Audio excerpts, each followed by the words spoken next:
جہلم سے ایک موصوف مرزا محمد علی،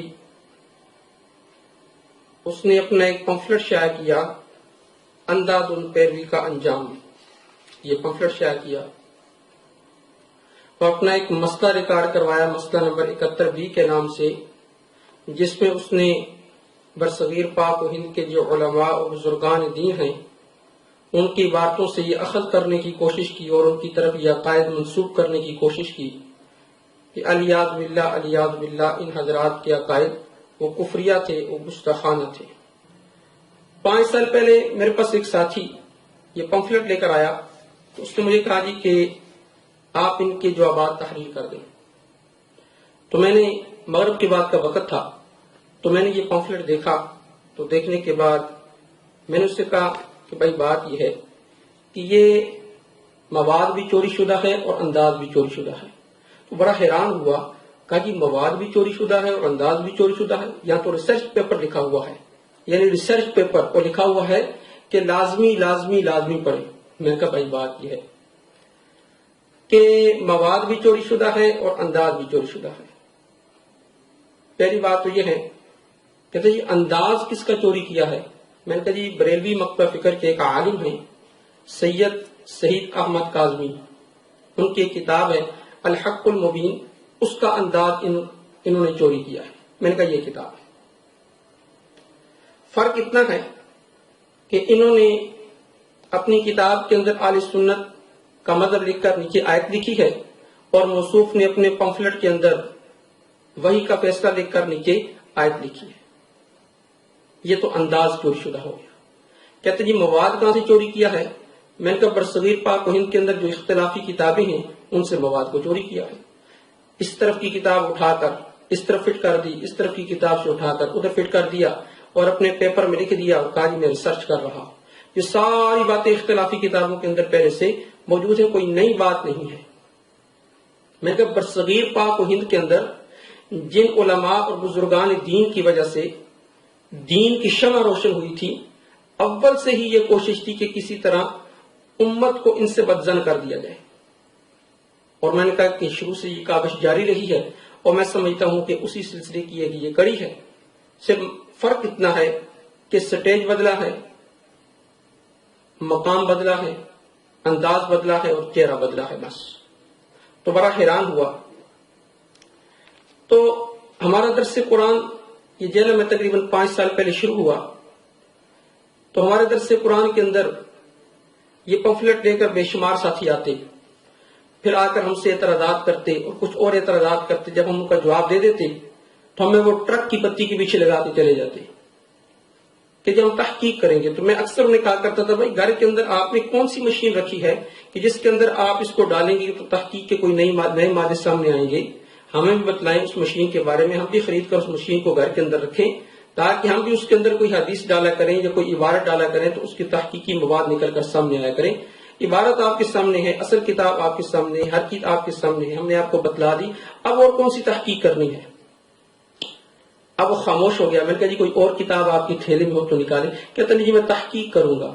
تو میں نے کہا جی کون سی تحقیق کریں گے؟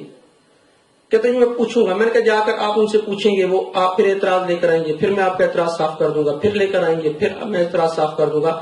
ایسے ہی سلسلہ چلتا رہے گا تو موت آ جائے گی تو کیسے آپ کیا کریں گے؟ خیر یہ تو بات ہوگی، وہ چلا گیا، اس کے بعد دوبارہ وہ نہیں آیا۔ تو اس سے مجھے ایک اور اندازہ ہوا کہ جیسے اس کا انداز چوری شدہ تھا، مواد چوری شدہ تھا، تو اس کا علم بھی پورا صحیح تھا۔ ایسے سطحی سے سوال دے کر بھیج دینے، پھر کہنا جی میں تحقیق کر رہا ہوں۔ تو مجھے اس وقت ایک بات سمجھ آئی کہ کسی بھی مکتبہ فکر کے عالم کے سامنے یہ بیٹھ کر گفتگو کیوں نہیں کرتا؟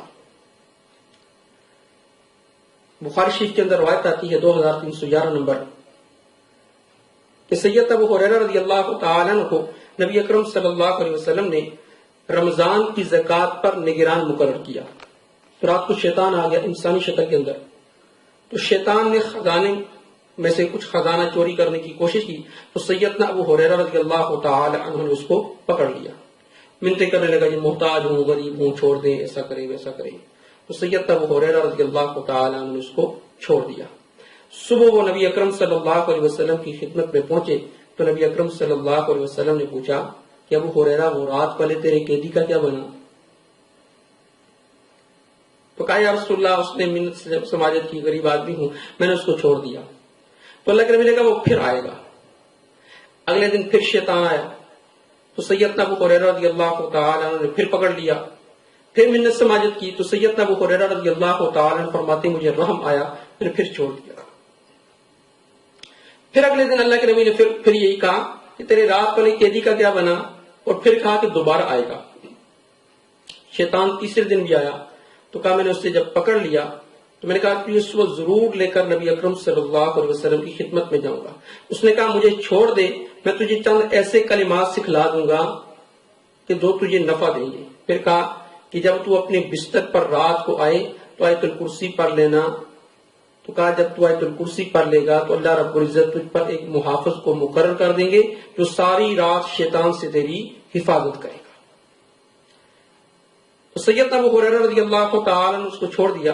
اس سے یہ بات سمجھ آئی کہ شیطان کسی کو نظر نہیں آتا، لیکن جب نظر آتا ہے تو جیسے سیدنا ابو ہریرہ رضی اللہ تعالی عنہ نبی اکرم صلی اللہ علیہ وسلم کی طرف سے مقرر شدہ نگران تھے تو انہوں نے شیطان کو پکڑ لیا جب وہ چوری کرنے آیا، تو اسی طرح یہ بھی شیطان کی طرح نظر نہیں آتا۔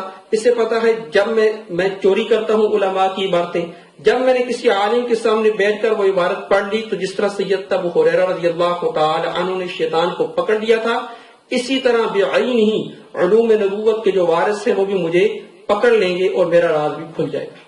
جیسے وہ پکڑے جانے کے بعد پھر حق بات بتانے پر مجبور ہو گیا تھا، تو اس سے پتا ہے میں بھی جب پکڑا جاؤں گا تو حق بات بتلانے پر کیا ہو جاؤں گا، مجبور ہو جاؤں گا۔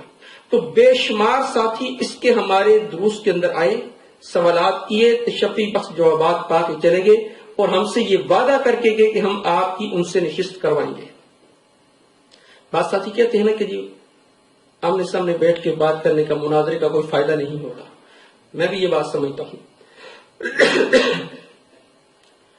بھائی اصلاح کی نیت سے ایک دوسرے کے سامنے بیٹھ کر افہام و تفہیم تو کر سکتے ہیں نا، بالکل کر سکتے ہیں۔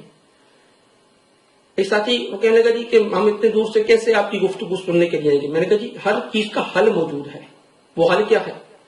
میں نے کہا جی حل یہ ہے اگر اسے کسی عبارت پر اعتراض تھا تو یہ عبارت سامنے بیٹھ کے پڑھ دیتا، کہتا جی مجھے اس عبارت پر اشکال ہے، ہم اس کا وہ اشکال دور کرنے کی کوشش کرتے۔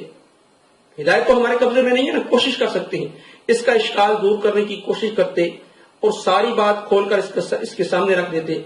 ایک ویڈیو والا ویڈیو بنا لیتا، پھر اس ویڈیو کو یوٹیوب پر چڑھا دیتے، آپ بھی سن لیتے، ہم بھی سن لیتے، یہ سچ کہہ رہا ہے یا ہم سچ کہہ رہے ہیں، فیصلہ عوام خود کر لیتی۔ آسان طریقہ تھا، ایک حل تھا، ہر چیز کا حل موجود ہے۔ تو عرض کرنے کا مطلب یہ کہ اس کا انداز بھی چوری شدہ، مواد بھی چوری شدہ اور علم بھی پورا سا ایسے سطحی سے سوال دے کر وہ لوگوں کو بھیج دیتا ہے۔